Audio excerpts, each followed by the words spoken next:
Doctor Zakir Naik کے دورہ پاکستان کے پیچھے چھپا راز۔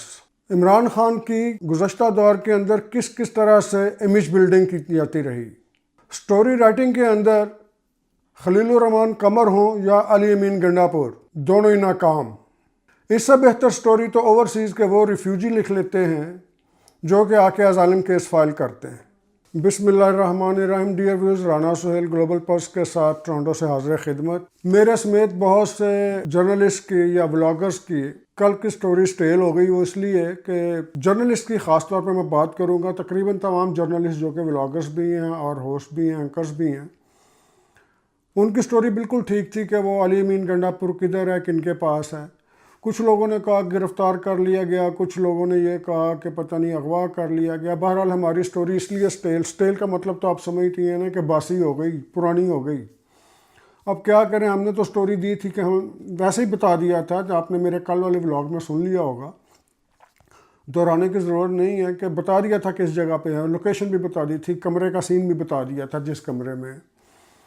تو ہوا یہ کہ اب 4 گھنٹے لگتے ہیں، یہاں سے ولاگ کریں گے، اس نے پروسیس ہونا ہے، اس نے ایڈٹ ہونا ہے، اس نے کی پتہ نہیں لائٹنگ سیٹ ہونی ہے، ایڈیٹنگ ہونی ہے، رینڈرنگ ہونی ہے، اور کیا کیا، وہ سارے میں کم سے کم 4 گھنٹے لگ جاتے ہیں۔ ہمارا میسج جو میں ابھی میسج دے رہا ہوں آپ تک پہنچنے میں 4 گھنٹے لگتے ہیں، اس لیے وہ سٹیل ہو گئے۔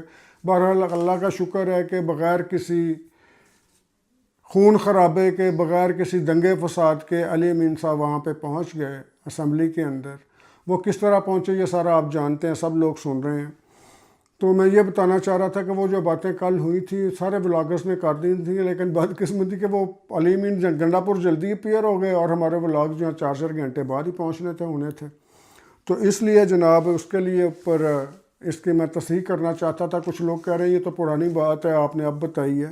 تو بھائی بات ہم نے پہلے بتا دی تھی، لیکن وہ اب ہم کیا کریں، علی امین گنڈاپور پہلے پہنچ گیا، تو ایسے ہی لیٹر نوٹ میں بات کر رہا ہوں۔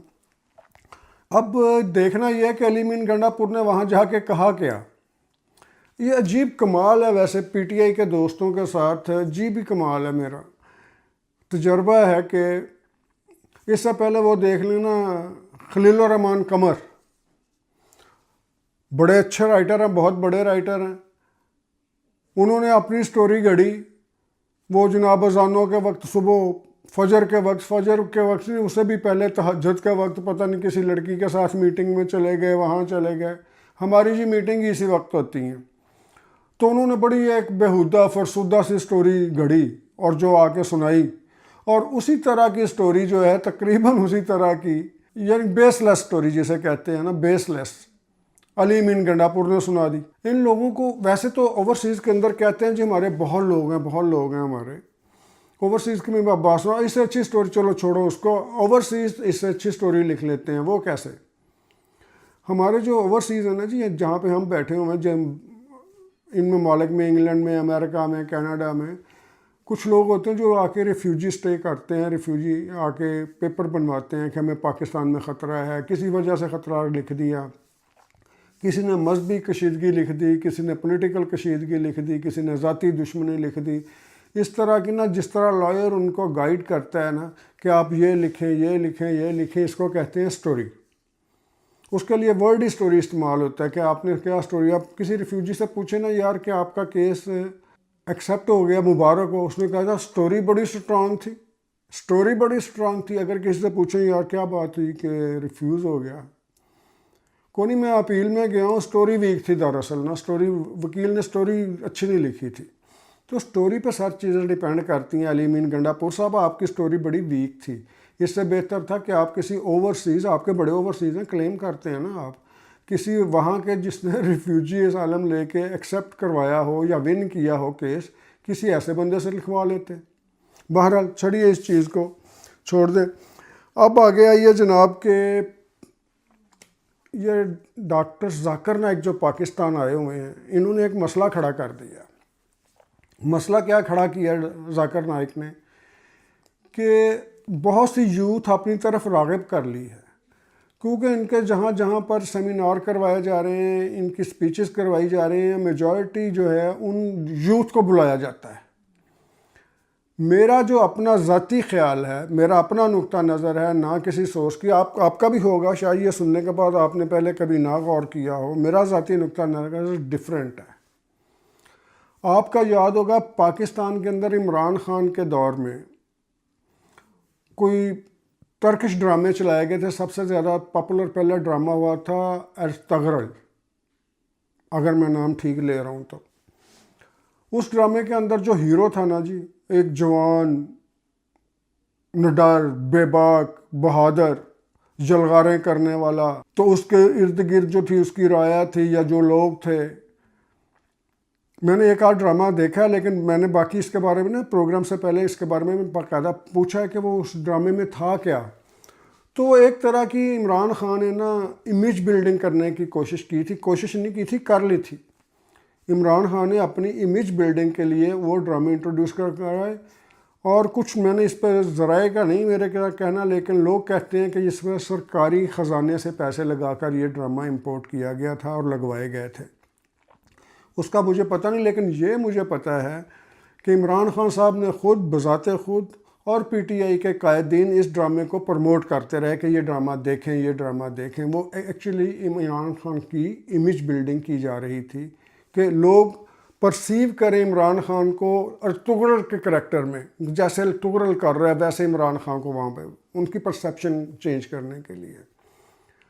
تو وہ ہوئی، اس میں کوئی شک نہیں کہ وہ ہوئی۔ اب کہنا یہ ہے میرے ہم خیال دوستوں کا یا میرا بھی ان کے اندر کہ جناب یہ ایک تریاق کے طور پر ان کو بلایا گیا ہے، ڈاکٹر ذاکر نائک کو، کہ اس یوتھ کو دین کے قریب لایا جائے، اس یوتھ کو دین کے قریب لایا جائے جو کہ دین سے پیچھے جا چکی ہے، اور ان کا خیال ہے کہ عمران خان کے دور کے اندر بے راہ روی زیادہ بڑی ہے۔ اس بے راہ روی کو روکنے کے لیے، اس کا کاؤنٹر کرنے کے لیے ذاکر نائک کے پروگرام کروائے جا رہے ہیں۔